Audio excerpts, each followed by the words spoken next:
ito po si Glens. Sa Glens Hobbies, nagbabalik.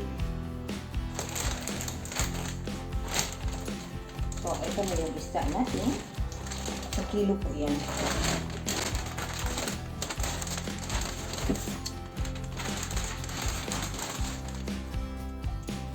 O yan po ang itsura nila.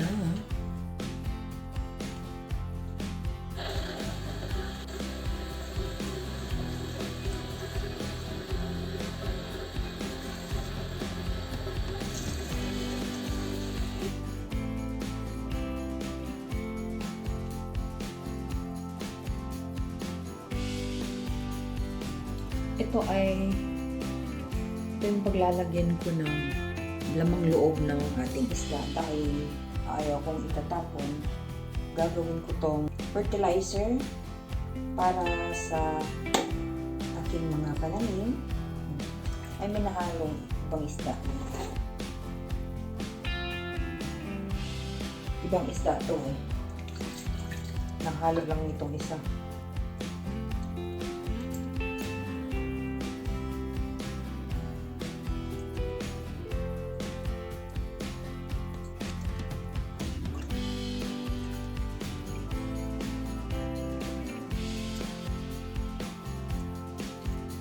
Hawakan ko lang between sa kanyang leeg at saka sa ulo. Pipisilin ko dito sa balkuro at hila na rin. Ayan. Palabasin ang kanyang laman loob kasama na rin yung ulo. Kasi gusto kong wala yung ulo eh. So dito lang. Ganun lang kadali.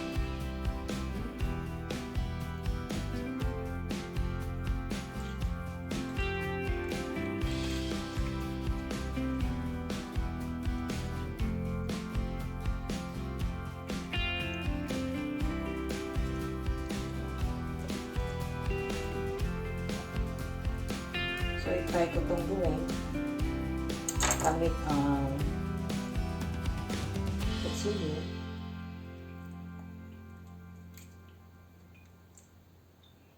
Medyo malinis ang pagka-cut niya.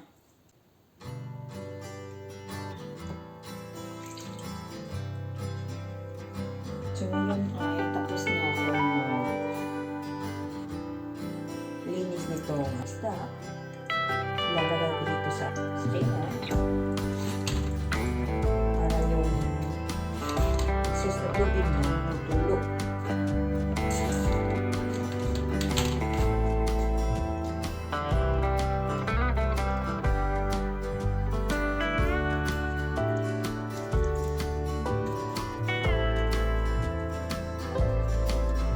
Sa atin sa Pinas, maganda talaga yung isda doon kapag gawa tayo ng dahil sariwang-sariwa kaya itong isda na ito ay galing pa sa pagkakaalam ko galing sa Italy. So iba talaga ang itsura nila, hindi na gaano sariwa compared sa atin sa Pinas. Pero ang craving natin sa isda ay kung sa tuyo ay hindi na mawawala. So go na lang tayo. Ayaw kong kunin yung lahat ng scales niya. Kapag makulit yung balat, lalong mapangit ang itsura. Kung mapapansin nyo, parang ano siya, may oil. Yung tubig kanina may oil siya. Pero normal yun dahil sa isda natin. Ang oil sa ating isda ay healthy po yan. Hindi po magaya ng oil na or mantika na nakikita natin sa karneng baboy, no? Or karneng baka. Iba po ang oil ng isda. Mas, po siya, mas healthy po siya para sa ating katawan. Sa mga kabis, eto na yung ating isda na pinatulog ko kanina pa. More than an hour na itong pinatulog natin. So, okay na yan. Kaya itong tulo pa siya, lagay ko na dito dahil tinimbang ko 772 grams siya. Meron ako ditong hiniwang sibuyas at bawang. Isang malaking sibuyas. 3 bawang. Yun, so ngayon ay ihahalo ko muna dito sa ating pinatuyong isda. Pinatulo pala.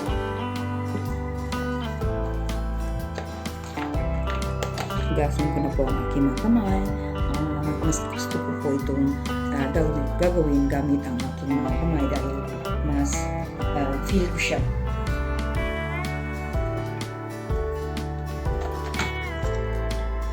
Ang mga sangkap nito ay ilalagay ko lang sa subtitle. So may ano tayo, may paprika powder, may dash of pepper, sugar at saka asin. So ngayon, titingnan ko lang kung okay na ba yung pagkapula niya. Kung hindi ay pwede naman natin dagdagan ang ating paprika powder. Ang timplang ito po yung timpla ko sa tocino. Nasasarapan ako dito, kaya ito na ang ginamit kong pangtimpla. Ito palang bawang at saka sibuyas ay ganito ang paghiwa ko sa kanila dahil kung sobrang liit naman ang paghiwa nito ay kapag magprito na tayo ng ating tuyo ay kailangan tanggalin. Kung maliit, mahirap tanggalin. So, mas maigi na itong ganito na yung pagkahiwa nila ay medyo malaki dahil kung maliit naman ay nasusunog ito agad. So, sa ganitong paraan ay pwede natin tanggalin, pwede rin natin separate muna at saka na sa bandang huli natin ipiprito. Ito na yung itsura ng ating hinalo.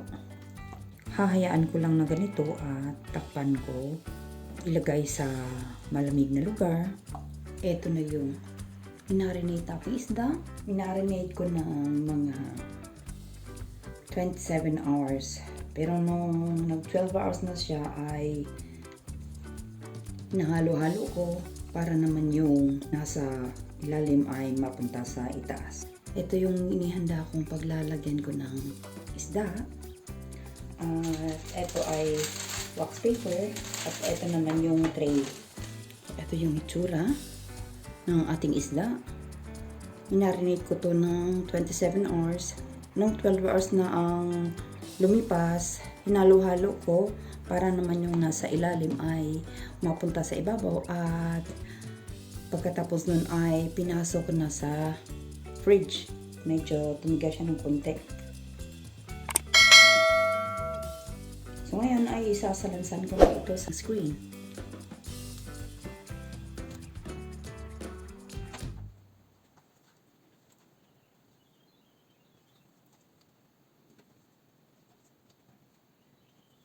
Itong ating mga pangsangkap, itong sibuyas at saka bawang ay ihahalo ko na rin para pwede naman natin isama sa pagprito ito.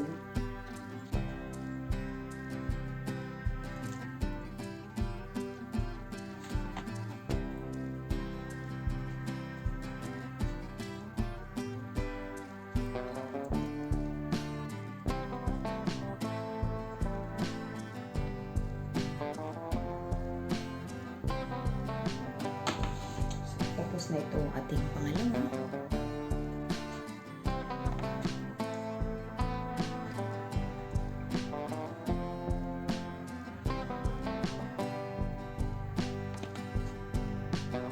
So tapos na itong pangatlo at ang huli natin sa rin, aayusin ko na itong bawang at sibuyas.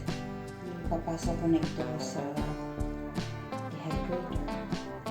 Nandito na yung dalawang screens na nagsasalansan ko na ng mga isda.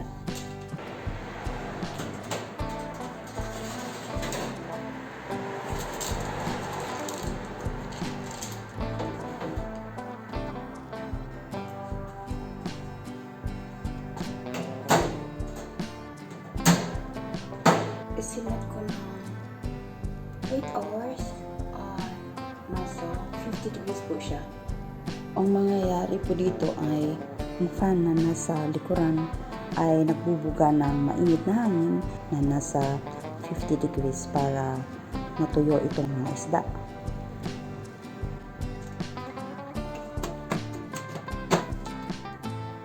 So ayan mga kabis, ito na yung tuyo na ginawa ko. Nasa kalahati na yung oras na nalaan ko para dito. Paligtarin ko ang mga isda para hindi siya ganong didikit sa screen. At yung nasa ibabaw, pupunta na sa ilalim. So, binaba ko sa 40 degrees ang temperature.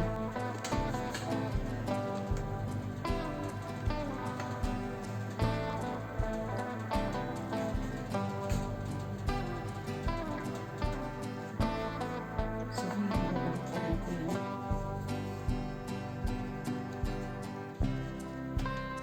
Yan, tumikit siya. Okay lang. Itong sibuyas at saka bawang ay medyo tuyo na rin. Pero kulang pa. So, ito tapos na ang unang screen. Papasok ko muna to. So, ito na yung pangalawa.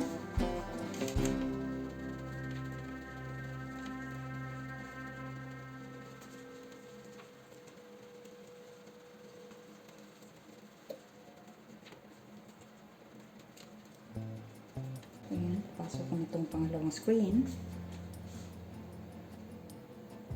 Ito yung ating pangatlo at huli na screen.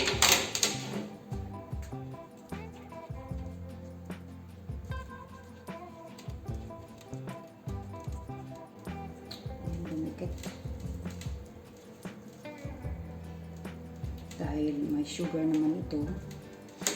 So, natural talaga na dumikit.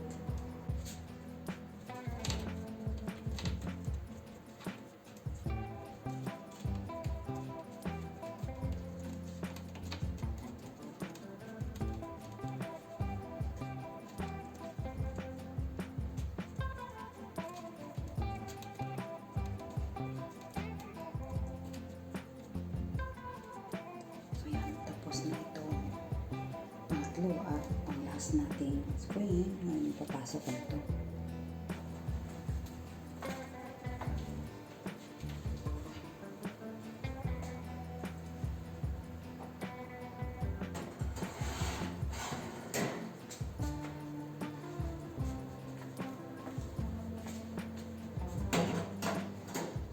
So, ayan mga kabis, hayaan natin ha. 4 hours na naman. So mga kahabis, ito na yung isda na pinasok ko dito sa dehydrator.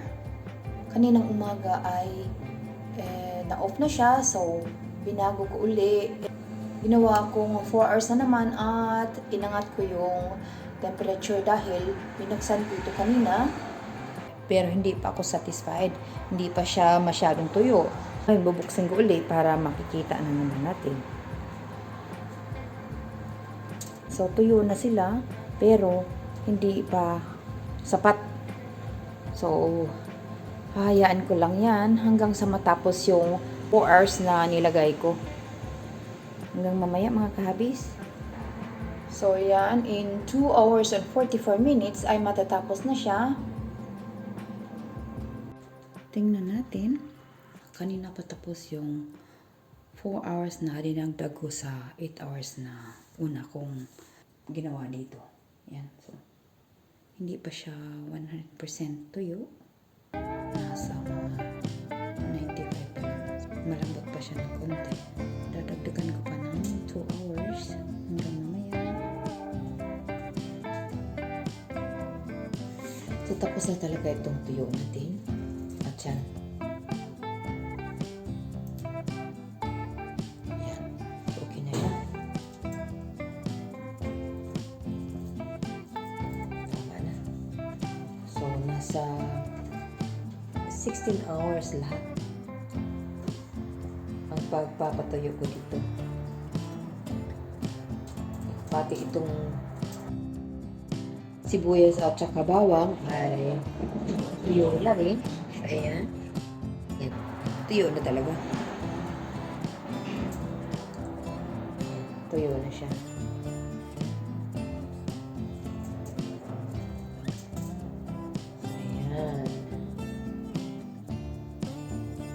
So, yan yung itsura nila. Yan.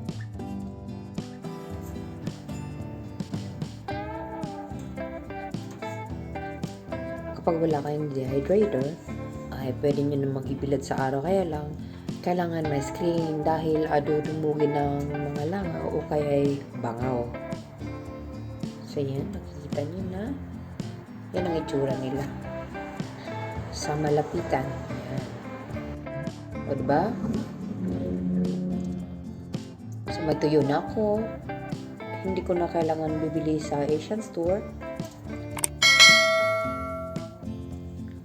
So, hanggang sa susunod na video natin. Maraming salamat sa panonood. Paalam!